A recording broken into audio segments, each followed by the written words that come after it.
Sindh online school class 6 मज़मून science बाब चौथों सबक 9 इकोसिस्टम में तवाज़ुन बैलेंस एंड इकोसिस्टम्स। ॾोहटनि ऐं ॾोहटियुनि खे सिंध ऑनलाइन स्कूल में भली कार। मां आहियां नाना आबिद। असां इकोलॉजी जे बारे में पंहिंजी ॼाण जो सिलसिलो जारी था रखूं ऐं असां हिन सबक में ॾिसंदासीं त इकोलॉजी जा जेके इकोसिस्टम जा अंसर आहिनि उन्हनि जे घटि वधि थियण ते या हिक ॿिए सां लह विचण में अचण ते कहिड़े क़िस्मनि जा असर थियनि था सॼे इकोसिस्टम ते। ऐं इहो बि ॾिसंदासीं त असां इंसाननि उन इकोसिस्टम सां छा कयो आहे। हिननि ॿिनि तस्वीरुनि में तव्हांखे कुझु ॿार ऐं कुझु मायूं मथे ते वज़न या बार खणी वेंदे नज़र ईंदियूं। तव्हां जेकॾहिं खोल कंदो त तव्हांखे ॿार जेके आहिनि उहे ॾिसंदो त ॿार खे हथ सां संभाले वेठा आहिनि, पर ही मायूं ॿार खे हथ सां कोन थियूं संभालनि, मथे ते पियो आहे ऐं खणी पियो थी वञनि। हिकिड़ी ॿी तस्वीर जेकॾहिं ॾिसूं त उन में तव्हांखे ॾिसण में ईंदो त हिकिड़ी बाहि ते बुंड रखी ऐं पुल ठाही अथनि जितां माण्हू इन दरिया खे या निवाह खे पार कंदा आहिनि। तव्हां स्कूल में इस्तेमालु त कयो हूंदो जेकी घोड़ी जंहिंखे चवंदा आहिनि। हिन घोड़ी ते छा कंदा आहियूं जो असां पंहिंजो ॿिन्ही हथनि सां झले ऐं पाण खे मथे झले बीह रहंदा आहियूं। कुझु ॿार हिन ते बीह बि रहंदा आहिनि, कुझु ॿार हिन खे सिर्फ़ु हिकिड़े हथ सां झले ऐं हिकिड़ी घोड़ीअ जे हिकिड़ी बार ते बीह रहंदा आहिनि। हीउ सभु छा आहे? चङो ॿियो ॾिसूं छा आहे। हीउ ॾिसो हिकिड़ो ॿारु आहे हिकिड़ी डंडीअ ते हले पियो थो। हिन सभिनी में तव्हांखे कहिड़ी शइ जेको आहे हिकु जड़ी पई थी नज़र अचे, यानी कॉमन शइ कहिड़ी आहे? बिल्कुलु सही, हिननि सभिनी में जेको कॉमन शइ आहे या हिकु जहिड़ी शइ आहे उहा आहे तवाज़ुन यानी इक्विलिब्रियम। हिन में ॿार जेके हिननि तस्वीर में मथे ते ॿार खणी उनखे हथनि सां उनजो इक्विलिब्रियम या तवाज़ुन बरक़रार रखण जी कोशिशि था कनि या उनखे बैलेंस पिया था कनि। हिन में मायुनि खे तमामु घणो तजुर्बो आहे इन ॿार खे खणण जो, उनजे करे उनखे ख़बर आहे त ॿार कीअं बैलेंस कबो आहे, सो उहे हथ विझण खां सवाइ खणी सघनि थियूं। सो तवाज़ुन जेको आहे उहो ज़रूरी आहे। हाणे हिते जेका ॾिसो त ॿार जेकॾहिं हथु छॾे ॾींदियूं त ॿार त किरी पवंदो, यानी तवाज़ुन जॾहिं बिगड़ियो बरक़रार न रहियो त जेको आहे ॾुखियाई थींदी या उहो कमु जेको थिए पियो थो उहो न थी सघंदो। अहिड़ी तरह हिते बि अगरि हिनजो पेर थड़ी वञे त किरी पवंदो। हिन मां जेकॾहिं को स्लिप थी वञे हिन मुंड तां वाह में किरी पवंदो। तवाज़ुन हर शइ में ज़रूरी आहे, हर जाइ में ज़रूरी आहे। अहिड़ी तरह असांजे इकोसिस्टम में बि तवाज़ुन ज़रूरी आहे ऐं उहो मौजूदु आहे। असां हीअ इकोसिस्टम जी तस्वीर ॾिठी, इन तस्वीर में असांखे ख़बर आहे त असांजा जेके इकोसिस्टम जा जेके अंसर आहिनि उहे हिन में शामिल आहिनि।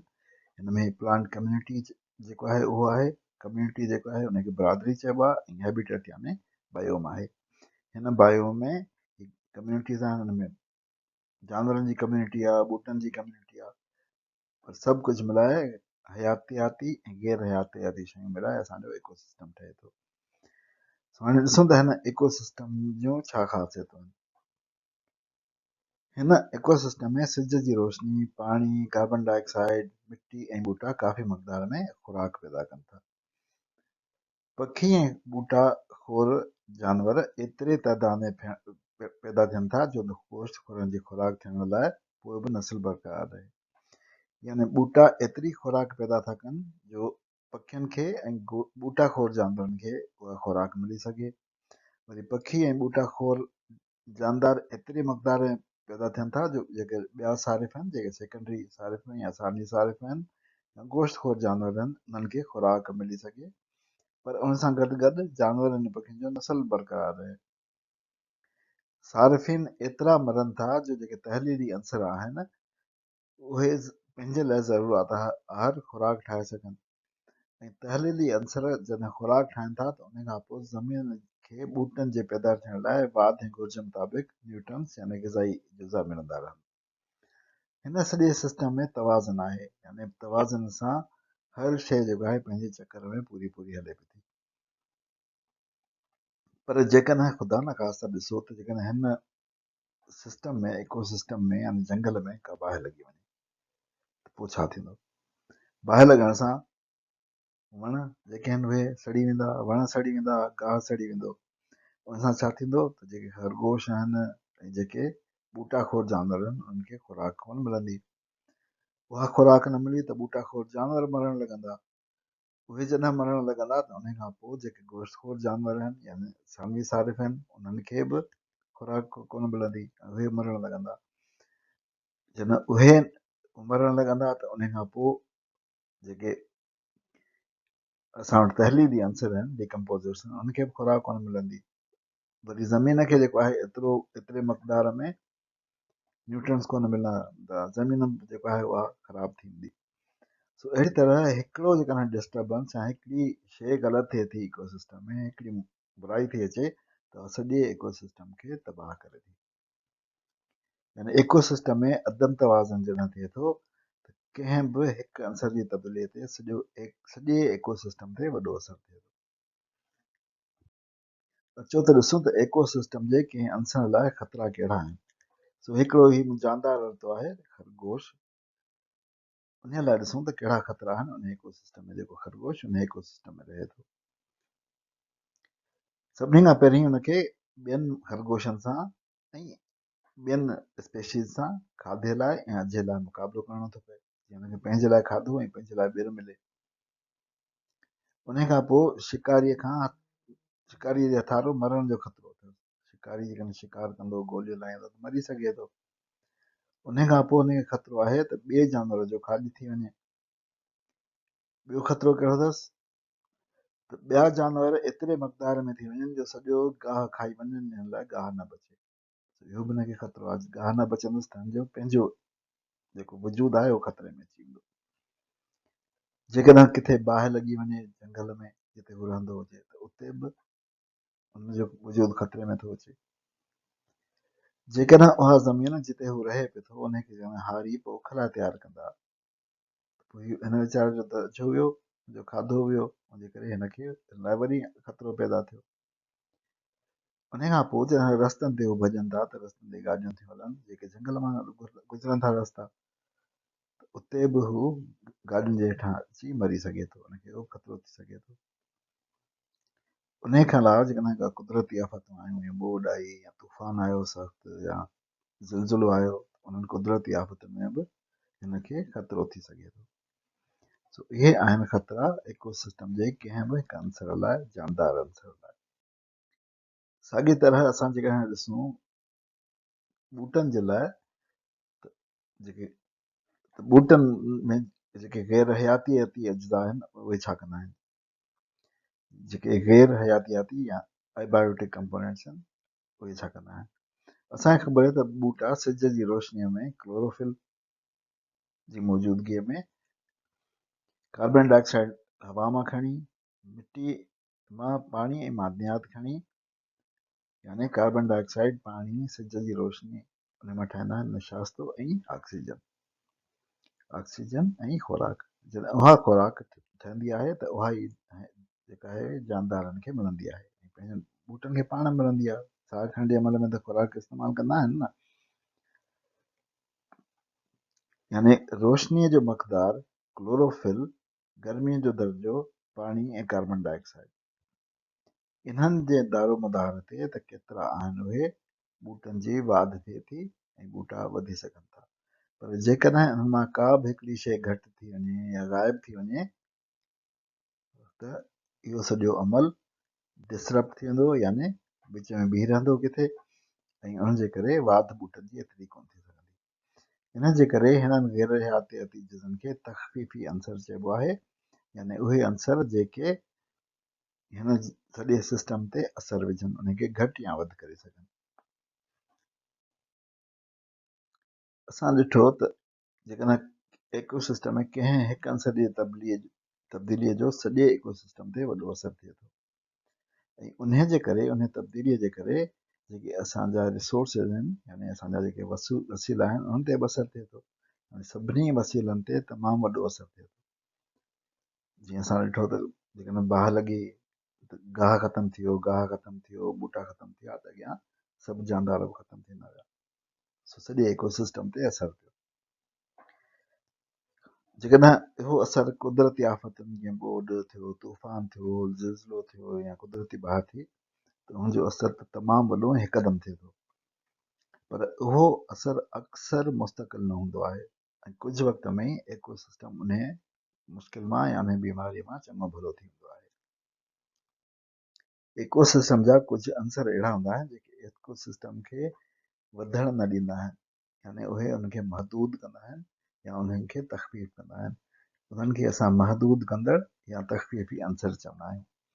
उन्हनि अंसरनि में ॿूटनि लाइ शामिल आहिनि रोशनी, क्लोरोफिल, गर्मी जो दर्जो, पाणी ऐं कार्बन डाइऑक्साइड। इहे ॿूटनि जी वाध खे महदूद कंदा आहिनि या तख़फ़ीफ़ कंदा आहिनि। अहिड़ी तरह ॿियनि जानदारनि लाइ खुराक यानी फूड, पाणी यानी वाटर, अझो यानी शेल्टर, जाइ यानी कुशादगी या स्पेस, इहे बि तख़फ़ीफ़ी अंसर आहिनि। तव्हां गौर कंदो तव्हांजे घटि थियण ते जानदार खे बका जी मुश्किल थींदी ऐं उहो बाक़ी न रही सघंदो। हाणे अचो त हिकिड़ो ॿियो इकोसिस्टम सां जेको ॾिसी चुका आहियूं उनखे थोरो वधीक ॾिसूं। हाणे सम्झो त हीअं तसवुरु कयो त हीउ हिकिड़ो बैलेंस्ड इकोसिस्टम आहे। इन में हर शइ उन मुताबिक़ आहे जो हर शइ खे पूरो पूरो खाधो मिले थो ऐं पूरी पूरी तवानाई मिले थी।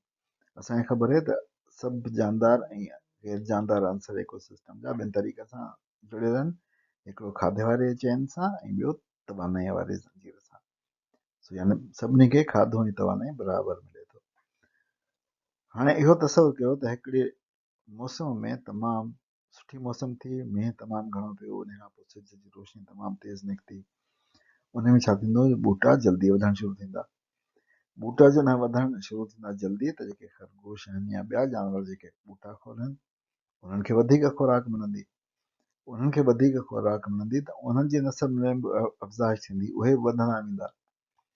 हाणे उहे जे वधिया त जेके गोश्तखोर जानवर आहिनि उन्हनि खे बि जेको आहे उहो वधीक खाधो मिलंदो, उहे बि वधंदा वेंदा।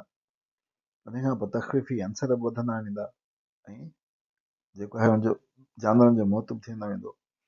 अहिड़ी तरह इहो अमल थींदो वेंदो, नसल सभिनी जो वधंदो वेंदो, एतिरे क़दुरु जो आख़िर में जेका स्पेस आहे या जाइ आहे, ज़मीन कोन बचंदी जो उन में जेको आहे सभु जानदार रही सघनि। पोइ छा थींदो, जानदारनि जो ज़मीन जे या रहण जे लाइ हिक ॿिए सां मुक़ाबिलो थींदो। शिकार ऐं शिकारी वारो जेको असांजो तालुक़ु आहे जानदारनि जो पाण में, उहो ज़ाहिर थींदो। ऐं हिकिड़ा जानदार जेके वधीक ताक़तवर आहिनि उहे कमज़ोर जानदारनि खे मारणु शुरू कंदा। मारणु शुरू कंदा त उनजी पॉपुलेशन जेको आहे उहो घटि थी वेंदी। सम्झो त असां उन्हनि जानवरनि में आहिनि सहा ऐं बघड़।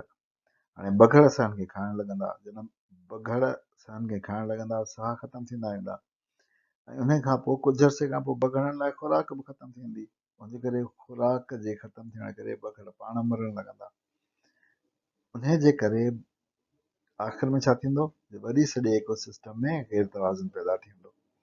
यानी जेकॾहिं आबादी तमामु वधी वई त उन सां बि इकोसिस्टम जो तरक़ी या उनजो जेको बक़ा आहे उहो महदूद थी थो वञे।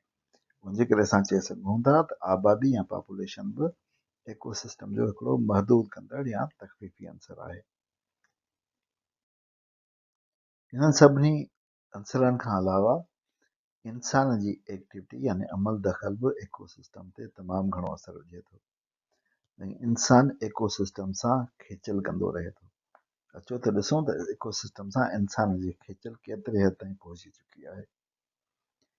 सभिनी खां पहिरीं जेको आहे उहो आहे आलूदगी, जेको इंसान इकोसिस्टम खे ॾिए थो।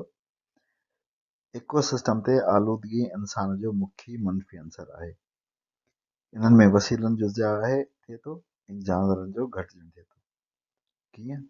हाणे कचिरो ऐं ग़लाज़त आहे, असां उछलाईंदासीं त हुन सां छा थींदो, जो गैर ज़रूरी गैसूं ऐं गंद जेको आहे उहो फैलिजंदो। उन सां वसीलनि जो ज़ाया थो थिए, यानी जॻह भरिजे थी ऐं जानवरनि सां गॾिजनि था। असां कार्बन डाइऑक्साइड जो ख़राज था कयूं, कार्बन एमिशन्स था कयूं। कीअं? असां फैक्ट्रियूं ठाहियूं, असां जेको आहे कारखाना ठाहिया, उन्हनि कारखाननि में ॿारनि ॿारियोसीं जंहिंमां कार्बन डाइऑक्साइड निकिती। हाणे थिए ईअं थो जो असां कारखाना ठाहे शयूं त पंहिंजे लाइ ठाहियूं, सहूलियतूं पैदा कयूंसीं, पर जेका कार्बन डाइऑक्साइड निकिती उन लाइ काफ़ी तइदाद में वण या ॿूटा कोन्हनि जेके उनखे वापसि इस्तेमालु करे ऐं ऑक्सीजन ठाहिनि। सो असांजी हवा में कार्बन डाइऑक्साइड वधंदी थी वञे। अहिड़ी तरह तेल जो अख़राज थो थिए, असां तेल जॾहिं इस्तेमालु कयूं था त उहो निकिरे थो, पोइ तेल जो अख़राज जॾहिं सम्झो त कुझु पाणीअ जो जहाज़ आहे जेको पाणीअ में हले पियो, उहो उते तेल जो अख़राज थो करे, पोइ छा थो थिए, पाणीअ जे मथां तेल जो तह ॼमी थो वञे। उन जे करे ऑक्सीजन जेका आहे पाणीअ में अंदरि नथी वञी सघे, ऐं उहा ऑक्सीजन जॾहिं पाणीअ में नथी वञे त जेके उन मच्छियूं आहिनि ऐं ॿिया जानवर आहिनि उहे मरण लॻनि था, छो त उनखे साह खणण में तकलीफ़ थी थिए। उन खां पोइ असां कीड़ा मार दवाऊं इस्तेमालु कंदा आहियूं, पेस्टिसाइड्स इस्तेमालु कंदा आहियूं, उन्हनि सां असां जेके तहलीली अंसर आहिनि, जेके डिकम्पोज़िंग एजेंट्स आहिनि, उन्हनि खे असां ख़तमु कंदा था रहूं।